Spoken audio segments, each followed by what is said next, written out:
बिस्मिल्लाहिर्रहमानिर्रहीम। अस्सलाम वालेकुम everyone, welcome back to my channel.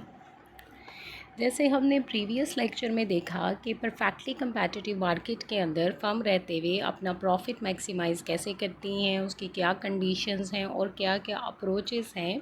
Same उसी पैटर्न में इस वीडियो में हम ये इंटरेस्टेड हैं जानने के लिए कि इम्परफेक्ट कंपटीशन की अगर कोई भी सिचुएशन हो तो इस सिचुएशन में फ़र्म के जो इक्विलिब्रियम कंडीशन हैं या अप्रोचेस हैं वो क्या हैं और ये किस तरह से ऑपरेट करती हैं, शॉर्ट रन का इक्विलिब्रियम और लॉन्ग रन का इक्विलिब्रियम कैसे डेराइव होता है। तो चलें आए स्टार्ट करते हैं। इम्परफेक्ट कंपटीशन का मतलब है कि जो परफेक्टली कंपेटिटिव मार्केट है उससे ये स्ट्रक्चर डिफरेंट होता है। तो यहाँ पर ऐसा पॉसिबल है depending on the number of sellers. अगर अब नंबर ऑफ़ सेलर सिर्फ एक हो जाए तो ये जो मार्केट स्ट्रक्चर है वो मोनोपोली कहलाता है।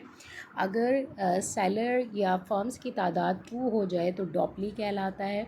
अगर फ्यू सेलर्स हों तो ओलिगोपोलिस्टिक मार्केट स्ट्रक्चर कहलाता है। या इसी तरह से अगर जो नंबर ऑफ़ सेलर्स हैं वो मोर देन 1 और less than perfectly competitive market जो है उसके अंदर जितनी फर्म की कंडीशन है उससे कम हो तो ये इम्परफेक्ट कंपटीशन, मोनोपोलिस्टिक कंपटीशन कहलाता है। तो यहाँ पर हम स्पेसिफिकली कंसर्न्ड हैं मोनोपोली को देखने के लिए कि मोनोपोली कैसा मार्केट स्ट्रक्चर है और मोनोपोली के अंडर फर्म जो है वो किस तरह से ऑपरेट करती है। तो सबसे पहले हम यहाँ पर मोनोपोलिस्टिक जो मोनोपोली है मार्केट स्ट्रक्चर उसको डिफ़ाइन करते हैं कि monopoly refers to the market situation in which there is a single producer of a commodity for which there are no close substitutes. यानी एक ऐसा मार्केट स्ट्रक्चर है जिसमें सिंगल सेलर होता है जो कंप्लीट मार्केट की जो प्रोडक्शन है उसकी रिस्पॉन्सिबिलिटी लेता है, उसकी सेल की रिस्पॉन्सिबिलिटी लेता है और यहाँ पर बैरियर्स टू एंट्री होते हैं, गवर्नमेंट रेगुलेशंस होती हैं, कोई क्लोज सब्स्टिट्यूट जो है वो उस गुड का मार्केट के अंदर मौजूद नहीं होता। इसलिए मोनोपोली जो है ये जो फर्म है ये क्या कहलाती है, प्राइस मेकर कहलाती है, क्योंकि ये अपनी मर्ज़ी की प्राइस चार्ज करती है। अगर इसकी हम कुछ अजम्पशंस देखें तो इस मार्केट के कुछ अजम्पशन ये हैं कि सिंगल सेलर होता है, लार्ज नंबर ऑफ़ बायर्स होते हैं और बायर्स के दरमियान जो है वो परफेक्ट कंपटीशन होता है। There are no close substitute for the commodity और कंज्यूमर क्या होता है, रैशनल होता है, उसके पास कंप्लीट इन्फॉर्मेशन होती है।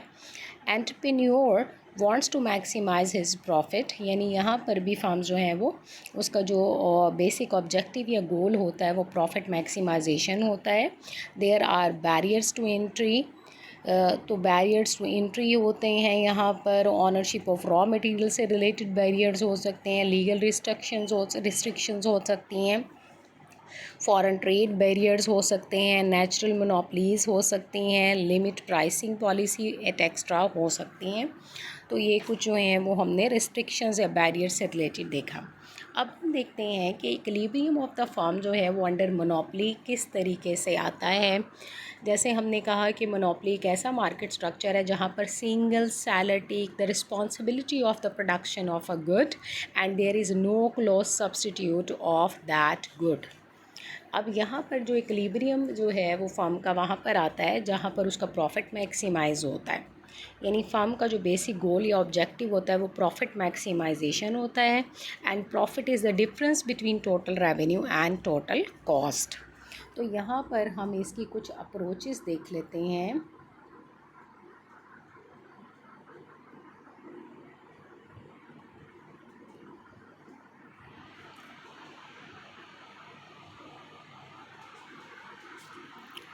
The first one is total revenue total cost approach. तो पहली अप्रोच यहाँ पर total revenue total cost approach है। First approach is total revenue total cost approach. यहाँ पर परफेक्टली कंपेटिटिव मार्केट में जैसे हमने रेवेन्यू और कॉस्ट कर्व डेराइव किए हुए थे, बिल्कुल उसी तरह से रेवेन्यू एंड कॉस्ट एनालिसिस के अंदर हमने मोनोपोली के भी मार्केट स्ट्रक्चर के total revenue and cost curve derive किए हैं। उनकी शेप ये है। यहाँ पर टोटल रेवेन्यू कर्व जो है 0 से स्टार्ट होता है, वो तो पहले इंक्रीज़ होता है और मैक्सिमम लेवल पर पहुँचने के बाद गिरना शुरू हो जाता है। इसी तरह से टोटल कॉस्ट कॉस्ट कर्व जो है वो एस शेप कर्व होता है। यहाँ पर फर्म जो है उसका इक्विलिब्रियम या प्रॉफिट मैक्सिमाइजेशन की कंडीशन क्या है, जहाँ पर positive gap between total revenue and total cost maximize हो जाए, तो यहाँ पर फर्म का इक्विलिब्रियम कंडीशन फुलफ़िल होती है और इस पॉइंट पर दोनों कर्व्स की स्लोप्स जो हैं वो आपस में बराबर हो जाती हैं। अब यहाँ पर ये जो कटिंग एजेस हैं, जहाँ पर दोनों टोटल रेवेन्यू और टोटल कॉस्ट कर्व्स जो हैं वो एक दूसरे को इंटरसेक्ट करते हैं, 2 पॉइंट्स हैं इस डायग्राम में, जैसे कि हम देख सकते हैं कि ये पॉइंट है, एक ये पॉइंट है। तो इन दोनों पॉइंट्स पर टोटल रेवेन्यू टोटल कॉस्ट के बराबर है। इसका मतलब है कि यहाँ पर प्रॉफिट जो है वो ज़ीरो के बराबर है। अगर हम इन दोनों कॉर्नर से हट जाएं, इस वाली रेंज की बात करें और इस अपर पार्ट की या इस लोअर पार्ट की बात करें, तो दोनों पार्ट जो हैं वो लॉसेस को इंडिकेट कर रहे हैं, क्योंकि total cost is greater then total revenue in both these sections. तो इसका मतलब है सिर्फ एक ये जो दरमियान वाला पार्ट है ये सिर्फ हमारे पास मौजूद है, जो कि पॉजिटिव जो है वो रेवेन्यू ग्रेटर दैन कॉस्ट को शो कर रहा है, जहाँ पे प्रॉफिट क्या है पॉजिटिव है। तो ये वाला जो पार्ट है यहाँ पर ये जो लेवल ऑफ आउटपुट शो हो रहा है, ये इक्विलिब्रियम लेवल ऑफ आउटपुट को शो कर रहा है, क्योंकि यहाँ पर प्रॉफिट क्या हो रहा है, मैक्सिमाइज हो रहा है। तो ये total revenue total cost approach है। अगर हम marginal revenue marginal cost approach की बात करें, तो मार्जिनल अप्रोच ये कहलाती है। इसके अकॉर्डिंग फर्म के इक्विलिब्रियम की 2 कंडीशन है कि मार्जिनल रेवेन्यू बराबर होना चाहिए मार्जिनल कॉस्ट के, और सफिशिएंट कंडीशन है कि slope of M C should greater than slope of M R. तो इस डायग्राम में हम इस इक्विलिब्रियम को अगर डेराइव करें, तो यहाँ पर एम सी जिस पॉइंट पर एम आर को कट कर रहा है, जो कि आई पॉइंट इस डायग्राम में शो हो रहा है, ये इक्विलिब्रियम पॉइंट है। यहाँ पर नेसेसरी और सफिशिएंट कंडीशन फुलफ़िल हो रही हैं। तो OX1 is the equilibrium level of output and OP is the equilibrium price. तो ये आपके पास फर्म की जो इक्विलिब्रियम कंडीशन है, मार्जिनल अप्रोच भी और total revenue total cost approach भी, वो हमने देखी। अब हम देखते हैं कि अब हम देखते हैं कि फर्म के शॉर्ट टर्म इक्विलिब्रियम के अंदर क्या क्या सिचुएशन हो सकती हैं। तो सबसे पहले हम देख रहे हैं कि शॉर्ट टर्म एक ऐसा टाइम पीरियड है जिसमें कुछ फैक्टर्स फिक्स होते हैं, कुछ फैक्टर वेरिएबल होते हैं। तो यहाँ पर फर्म की जो इक्विलिब्रियम की कंडीशन है, सुपर नॉर्मल प्रॉफिट हो सकता है या एबनॉर्मल प्रॉफिट हो सकता है, नॉर्मल प्रॉफिट हो सकता है, या फर्म लॉसेस बेयर कर सकती है। तो इनकी कंडीशन डायग्रामेटिकली देख लेते हैं कि super normal profit find out करने के लिए रेवेन्यू जो है वो should greater than total cost. तो इसको हम डेराइव करते हैं। यहाँ पर देखें, जहाँ पर मार्जिनल रेवेन्यू और मार्जिनल कॉस्ट कर्व एक दूसरे को इंटरसेक्ट कर रहे हैं, ये ई पॉइंट है। इस ई पॉइंट पर M C is equal to M R है, slope of M C is greater than slope of M R है। यहाँ पर इक्विलिब्रियम प्राइस डेराइव करने के लिए हम ए आर कर्व पर जाएंगे एस तक, और हम वर्टिकल एक्सिस पे लाइन गिराएंगे तो हमें प्राइस इक्विलिब्रियम प्राइस मिल जाएगी, that is equal to O P, और इक्विलिब्रियम क्वांटिटी हमें मिल गई है OX1। अब यहाँ पर एवरेज वेरिएबल कॉस्ट कर्व जो है वो शॉर्ट टर्म का एवरेज वेरिएबल कॉस्ट कर्व जो है वो कॉस्ट को रिप्रेजेंट करेगा। तो ये SX1 लाइन जिस पॉइंट पर कॉस्ट कर्व को कट करती है, ये के पॉइंट है। यहाँ से वर्टिकल एक्सिस पे अगर हम कह लें कि एक लाइन लेकर जाएंगे तो ये कॉस्ट की इंडिकेशन है, ये एवरेज कॉस्ट है जो कि OA के बराबर है। अब हमने यहाँ से वही रेवेन्यू माइनस कॉस्ट यानी प्रॉफिट की इक्वेशन में वैल्यूज़ पुट करनी है। तो प्रॉफिट क्या है, total revenue minus total cost के बराबर है। तो इस डायग्राम में हम देख सकते हैं कि प्राइस जो है वो OP के बराबर है और क्वांटिटी OX1 के बराबर है। प्राइस मल्टीप्लाइड बाय क्वांटिटी करेंगे, यानी OP को मल्टीप्लाई करेंगे OX1 के साथ। तो इक्विलिब्रियम जो है वो क्वांटिटी और प्राइस को मल्टीप्लाई करने से हमारे पास टोटल रेवेन्यूज़ आ जाएंगे, जो कि OPSX1 के बराबर होंगे। इसी तरह से टोटल कॉस्ट फाइंड आउट करने के लिए average cost that is equal to OA, इसको मल्टीप्लाई करेंगे equilibrium quantity that is equal to OX1। तो OA को OX1 से जब हम मल्टीप्लाई करेंगे तो हमारे पास टोटल कॉस्ट आ जाएगी, that is equal to the area OAKX1। अब हम टोटल रेवेन्यू को टोटल कॉस्ट से कंपेयर करते हैं तो टोटल रेवेन्यू जो एरिया है इस डायग्राम में वो बराबर है OPS-X1 के, और टोटल कॉस्ट वाला जो एरिया है वो बराबर है OAK-X1 के।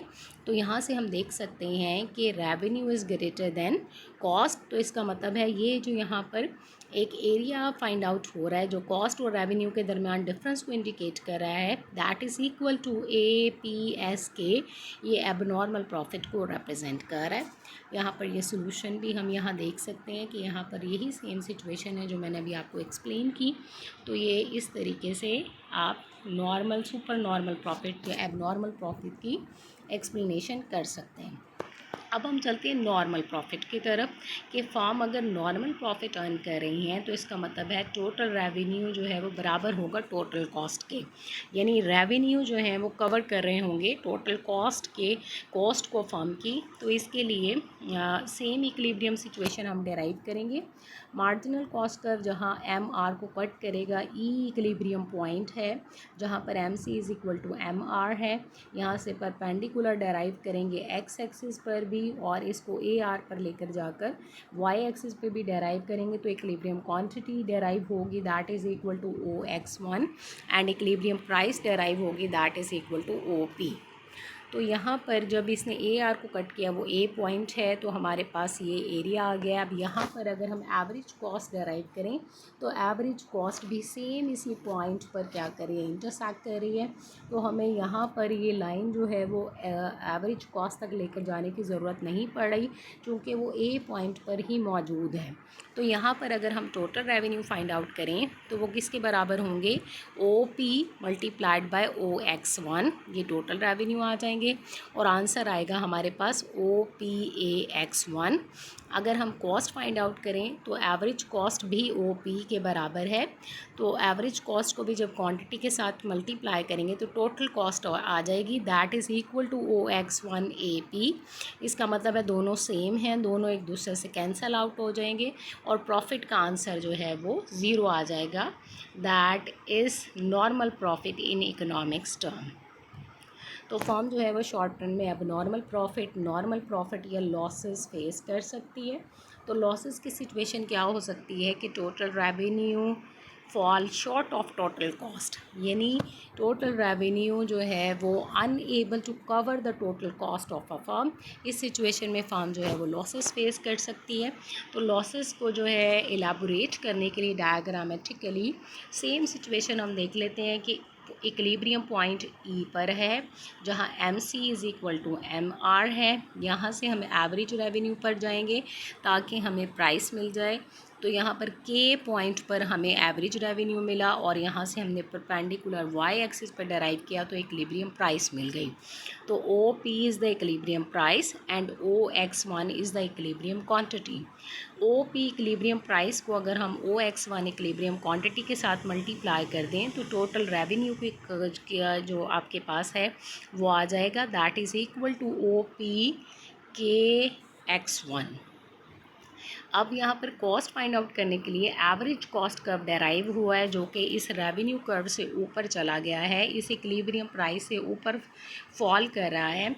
तो इसका मतलब है इस इक्विलिब्रियम पॉइंट को जो X1 से लाइन डेराइव हुई है इसको एवरेज कॉस्ट तक लेकर जाएंगे और परपेंडिकुलर डेराइव करेंगे Y एक्सिस पर तो हमें S मिल जाएगा। OS is equals to short run average cost, और एवरेज कॉस्ट को अगर हम OX1 क्वांटिटी के साथ मल्टीप्लाई कर दें तो टोटल कॉस्ट हमें मिल जाएगी that is equal to OSAX1 in this diagram. अब यहाँ पर हम कंपेयर करेंगे टोटल रेवेन्यू और टोटल कॉस्ट को। तो टोटल कॉस्ट का जो एरिया है वो है OSAX1 और टोटल रेवेन्यू का एरिया है OPKX1। तो डेफिनेटली हम यहाँ देख सकते हैं क्लियरली कि कॉस्ट वाला एरिया जो है वो ज़्यादा है रेवेन्यू एरिया से। तो इसका मतलब है ये जो शेडिड पार्ट है ये फर्म के लॉस को इंडिकेट करता है और ये क्या पोर्शन है, ये है PSAK, ये फर्म के लॉसेस को रिप्रेजेंट कर रहा है। तो ये थी शॉर्ट रन की इक्विलिब्रियम की कंडीशन कि फर्म जो है वो इक्विलिब्रियम शॉर्ट रन इक्विलिब्रियम में नॉर्मल प्रॉफिट, एबनॉर्मल प्रॉफिट या लॉसेस फेस कर सकती है।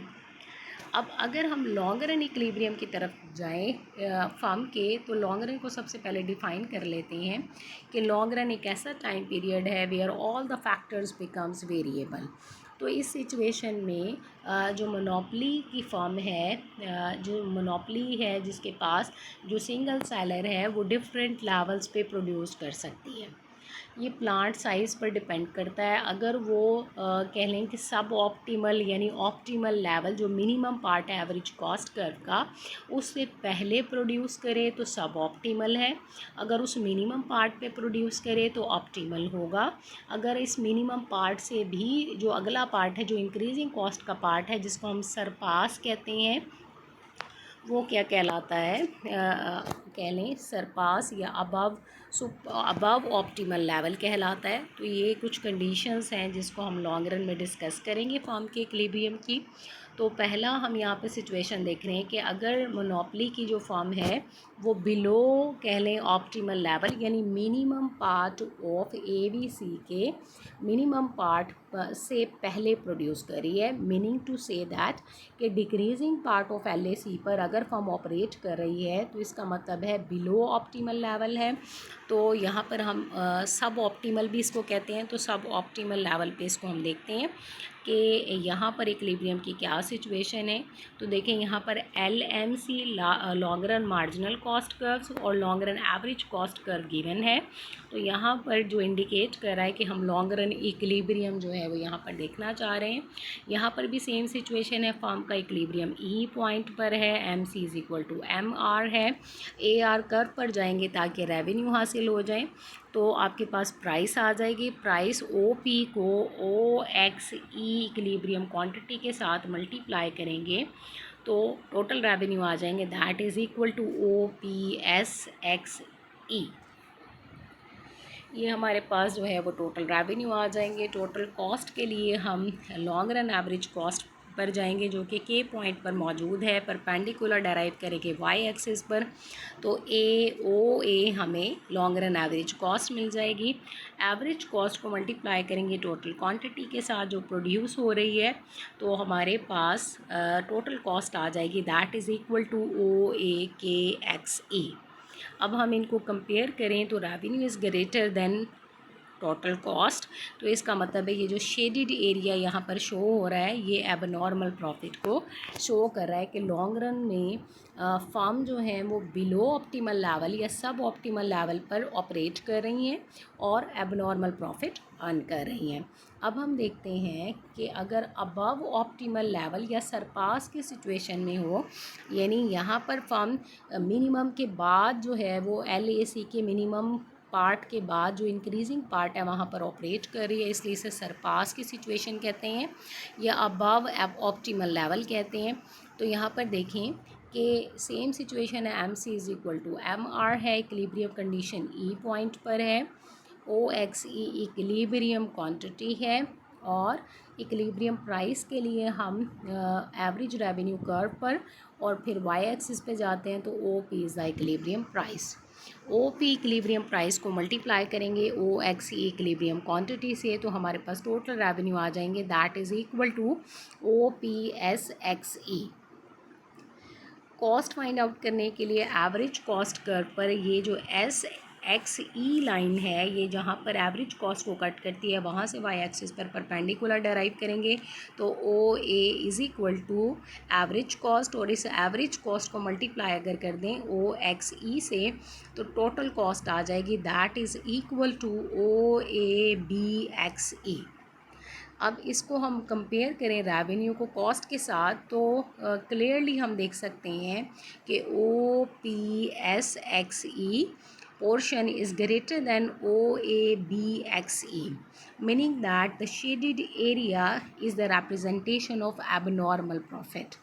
कि फर्म जो है वो लॉन्ग रन में चाहे कह लें कि सरपास की सिचुएशन में है, ऑप्टिमल लेवल से ऊपर ऑपरेट कर रहे हैं, तब भी मोनोपली के पास मोनोपली फर्म है उसके पास ये करैक्टरिस्टिक होती है कि वो एबनॉर्मल प्रॉफिट अर्न कर सकते हैं।